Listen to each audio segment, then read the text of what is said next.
오늘은 그 아리스토텔레스의 자연학이라고 하는 테마를,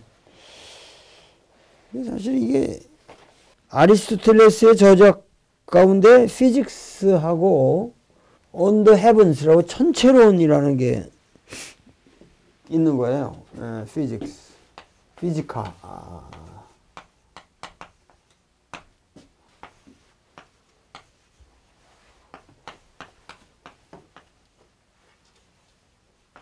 뭐 우리나라도 그렇지만 서양인들도 하늘이라는 걸 이렇게 중층적으로 생각을 했기 때문에 복수가 됩니다. 헤븐스라고.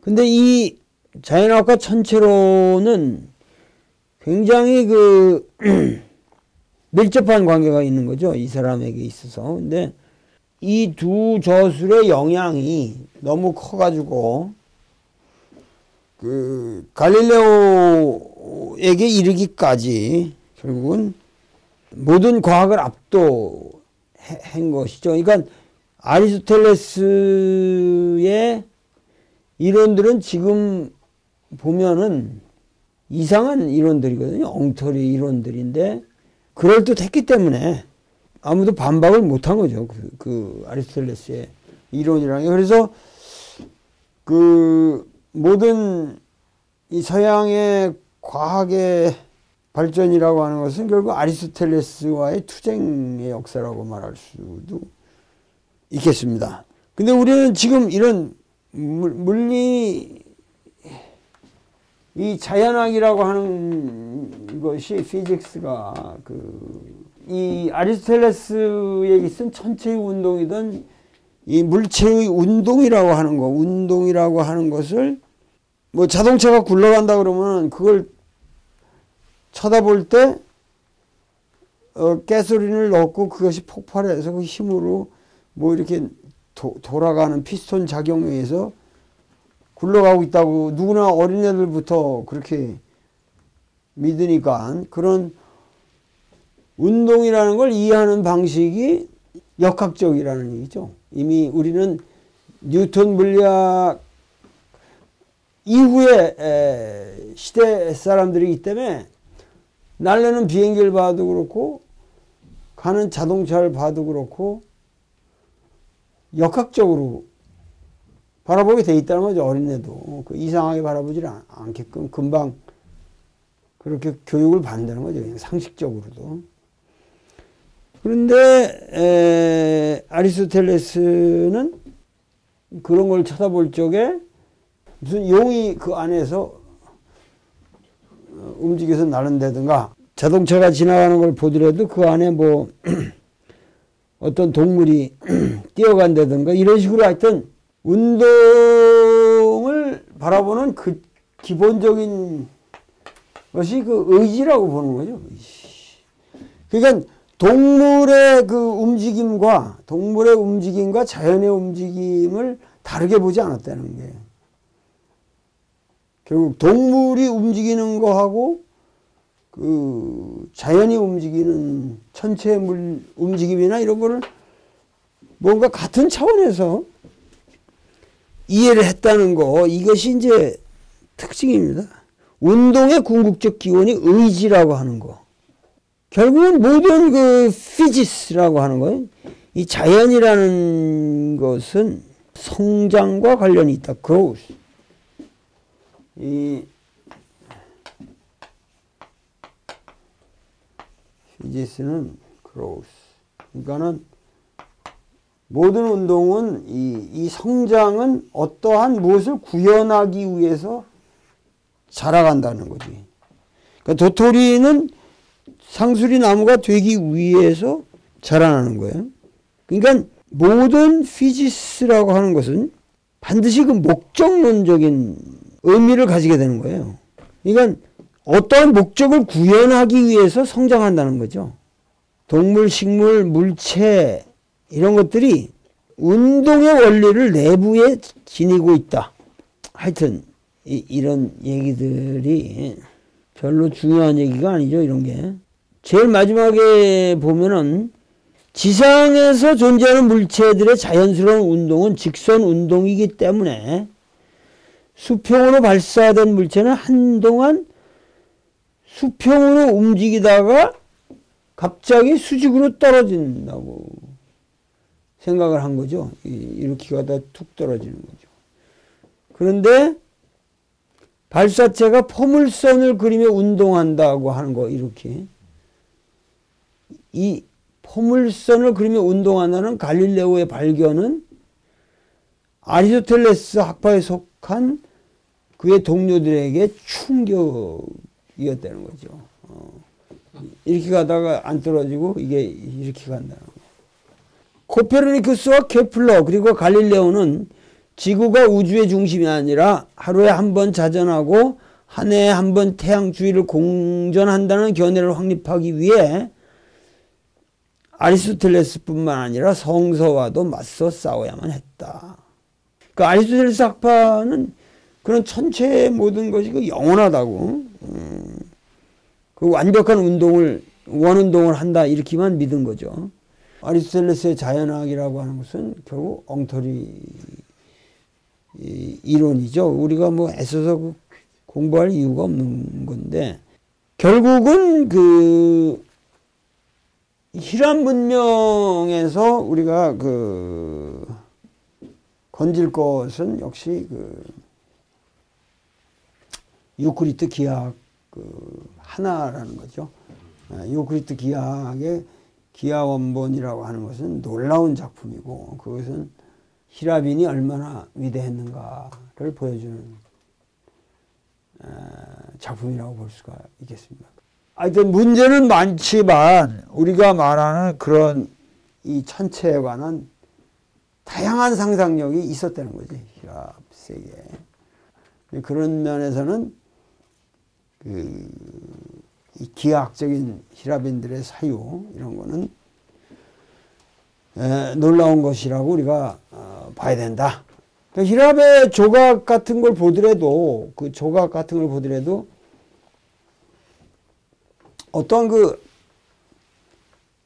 아이디얼 폼의 8등신이면 8등신, 그 이상적인 이제 플라톤이 말하는 이데아적인 형상을 그린 거지, 현실적인 인간의 모습을 조각한 게 아니거든요. 그 히랍의 조각들을 보면은 그거는 아이디얼 폼을 추구한 거란 말이에요. 그러니까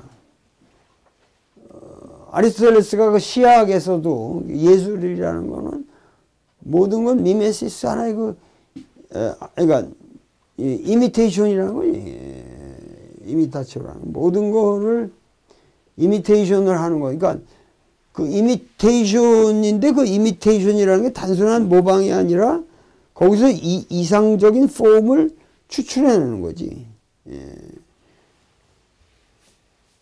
그 영국도 그 인간의 어떤 삶을 그걸 모방해서 스테이지에 올려놓는 건데, 그게 그대로 하는 게 아니라 그것의 어떤 아이디얼 폼을 자기들 나름대로 이제 만들어 놓고 사람들이 거기에 감정이입을 해가지고 이제 울고 웃고 그러면서 카타르시스를 느껴서 결국은 눈물을 쏟고 나면은 뭐 이렇게 카타르시스가 되면 좀 이렇게 편안해진다, 이런 얘기 아니에요, 결국은. 그래서 그 아리스토텔레스의 시학 이론은 모든 예술은 이미테이션이다.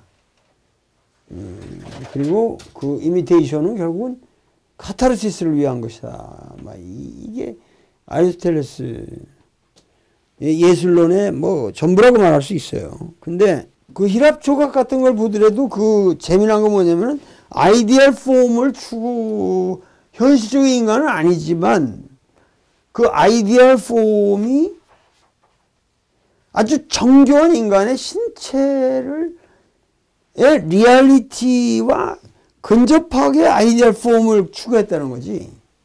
그 근육 형태라든가 이런 것까지 정교한 비율에 의해서 다 표현을 하잖아요. 그러니까 이상적인 형태인데 우리 고구려 벽화나 이런 데는 그냥 특징만을 뽑아서 그냥 내는데 히라빈들은 정교한 인체의 해부학적인 그러니까 그 히람 문명의 특징이 결국 그 이상적인 형태와 현실적인 인간의 모습을 묘하게 이렇게 짬뽕했다는 데 있다는 것이 내 생각이에요. 이런 거를 지적을 안 하는데. 그러니까는 우리가 히랍 조각에 감탄을 하게 되는 것은 그런 그 근육 하나가 해부학적으로 완벽하고 비율이라든가 이런 게 완벽하게 표현되어 있는 거죠. 그러니까 이데아지만은 그 이데아가 그 황당한 이데아가 아니라 그 현실에서 축출된 그 이데아라는 거지. 아마 그 천체에 대한 생각 모르겠어요. 하여튼 그런 것들이 다 그 공통성이 있을 것이다 그죠. 그 단순하고 이상적인 운동을 하고 완벽하며 그 어떤 완벽한 그 형상을 가지고 움직인다. 이런 의미에서 하여튼 히랍인들의 그 기하학적인 사유와 천문학적 상상력 대단한 거죠. 뭐 그런 게 많잖아요.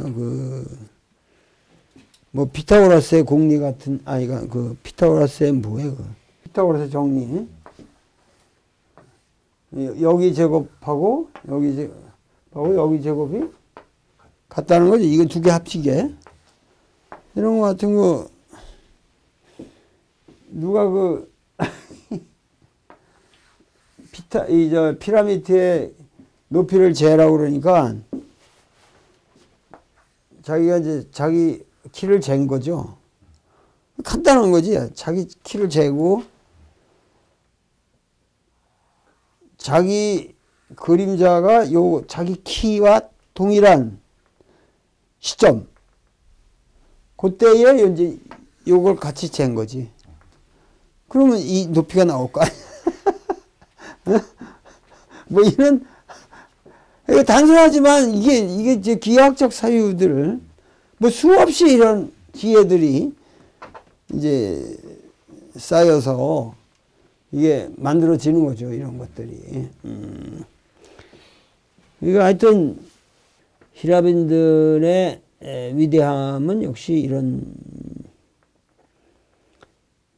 이데아적인 사유 그리고 그것이 그 기하학적인 연역적 사유의 체계 그리고 하여튼 유크리트 기하학이라는 책은 그건 정말 대단한 인간의 지혜를 모아놓은 가장 위대한 책일 것이다. 이렇게 생각이 됩니다. 자, 아리스토텔레스 철학에서부터 이제 헬레니스틱 필로소피가 전개가 되는데 제일 먼저 그 우리가 다룰 수 있는 게 시닉스죠. 시닉스. 이게 시닉스라는 걸 갖다가 우리가 시니컬하다 뭐 이렇게 지금 쓰지만 사실은 이게 견유학파라고 쓰잖아요. 이게 시닉스라는 게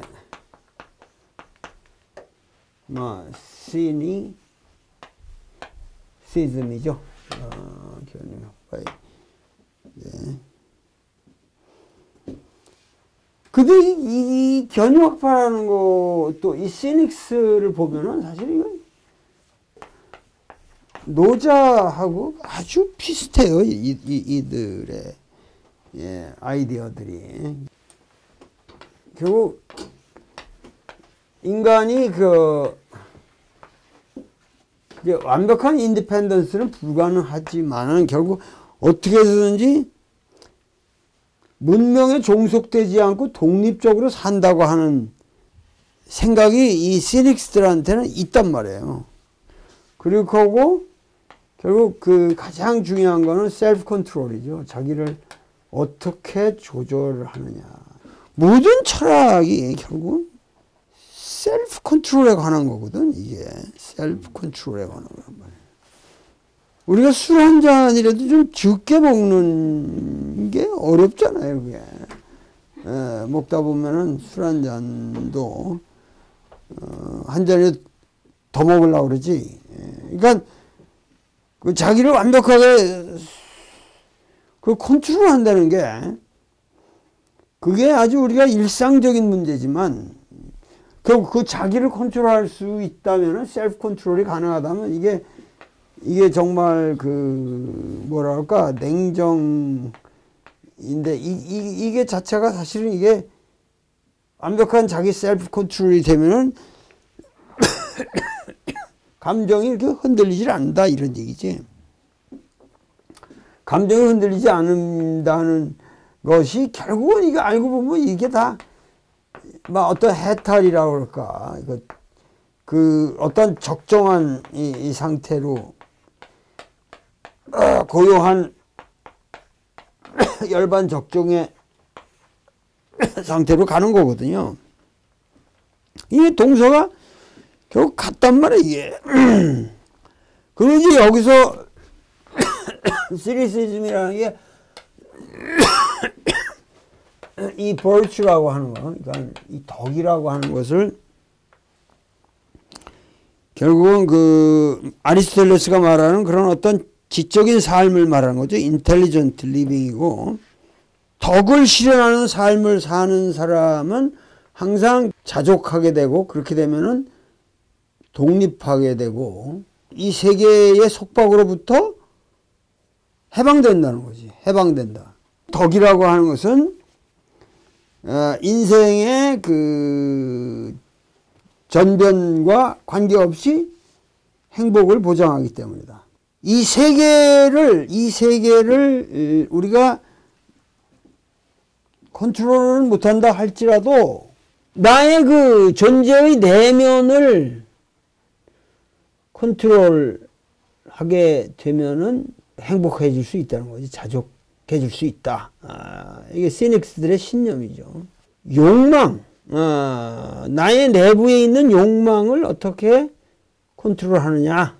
견유학파가 말하는 삶의 길이라고 하는 것은 way of life, 결핍이나 욕으로부터의 해방, 욕망에 대한 무관심, 이기적인 패션의 제거, 자족, 자기 컨트롤의 실천.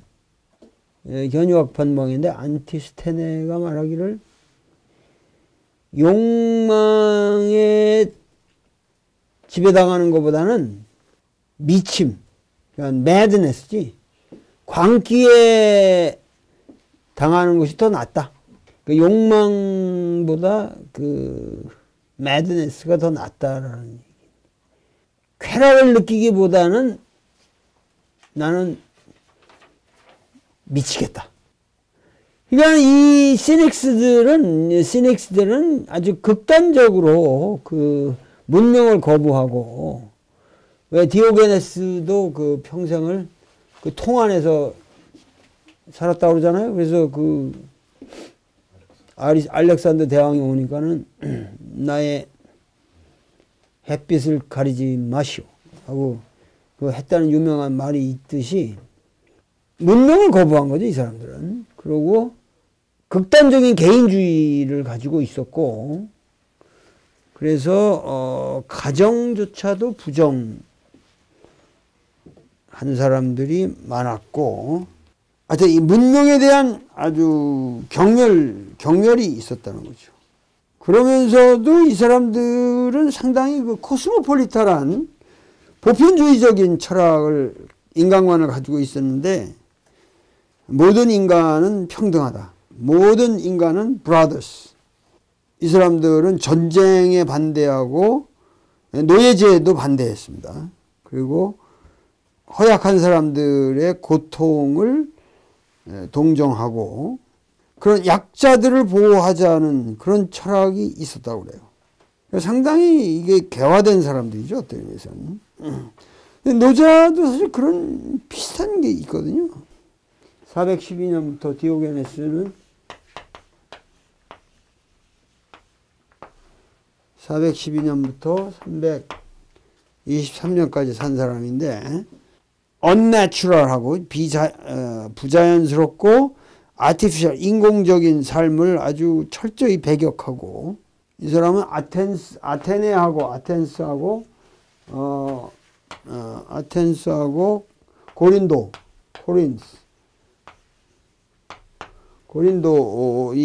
여기서 살았다고 그래요.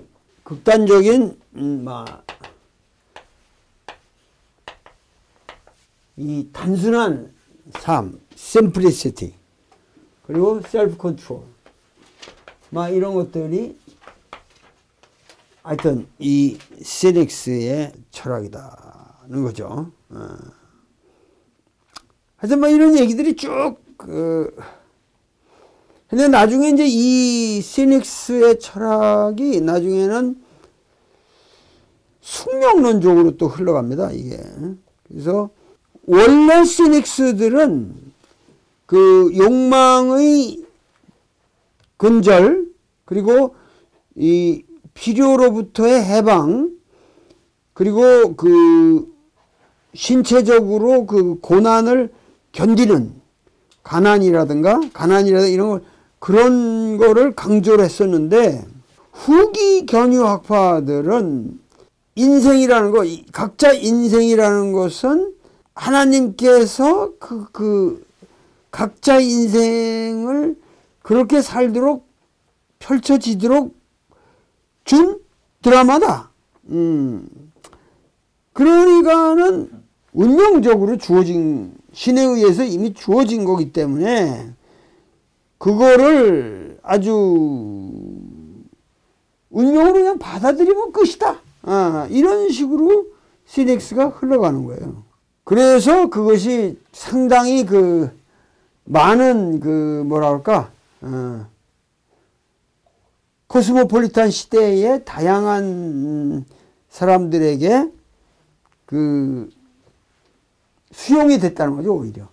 부자는 부자 나름대로 그걸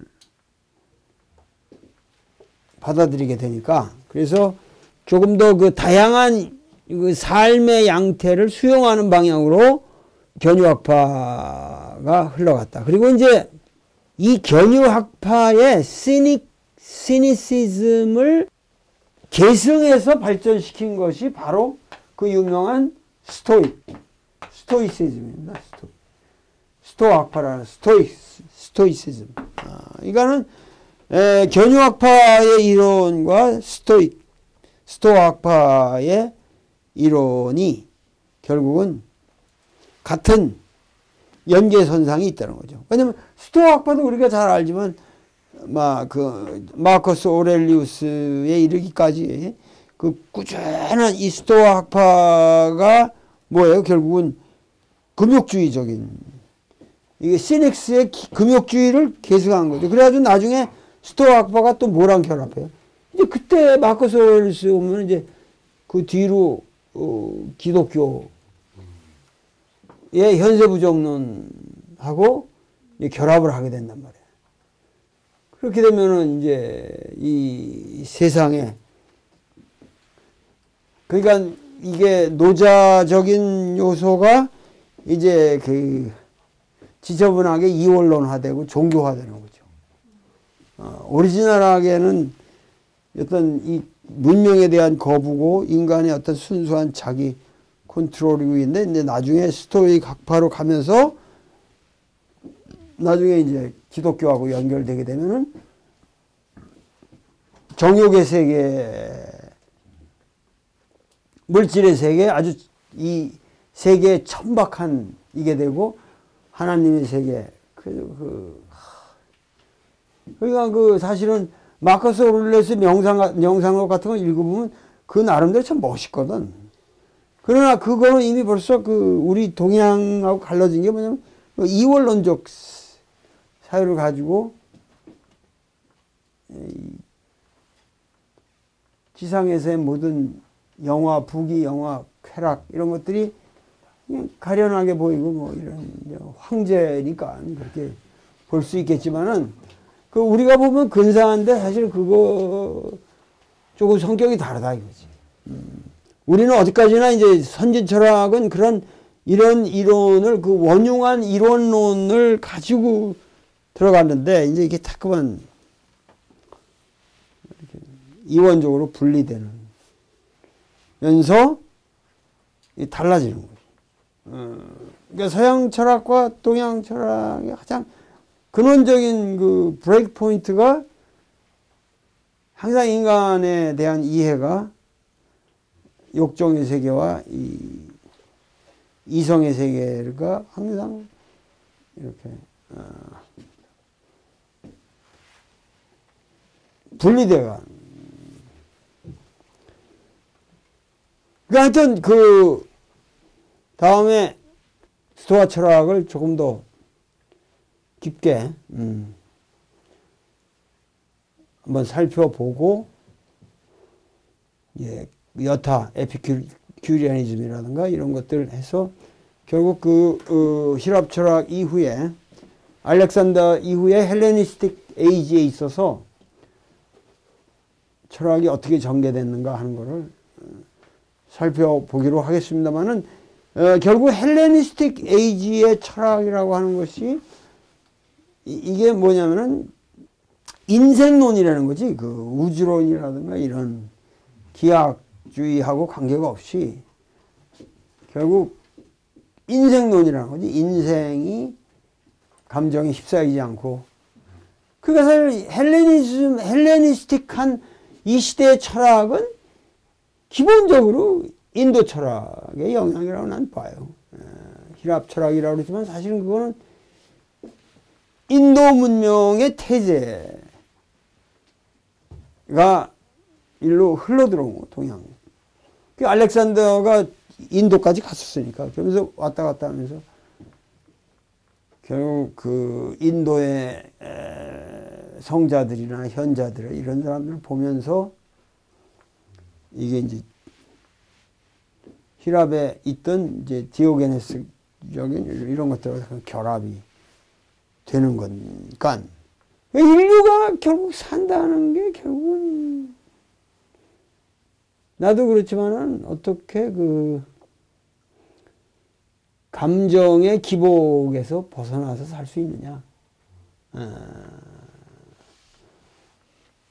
결국 윤리적 문제로 가면은 그거가 몇천 년의 인류사의 가장 중심 테마가 아닐까 하는 이렇게 생각이 되는 겁니다. 그러니까 철학의 과제도 결국은 동서 철학이 전부 동일한 문제의식을 가지고 불교 철학이든 지금 세닉스든 스토익이든 에피큐리아니즘은 전부가 이게 같은 테마를 가지고 있는데 결국 오늘날에도 결국 우리가 산다고 하는 것은 어떻게 마음의 여유를 가지고 우리의 기쁨과 슬픔을 좀 여유롭게 바라볼 수 있느냐. 여기에 대한 훈련이 아닐까. 이렇게 생각합니다. 오늘 강의는 여기서 끝내기로 하겠습니다. 감사합니다.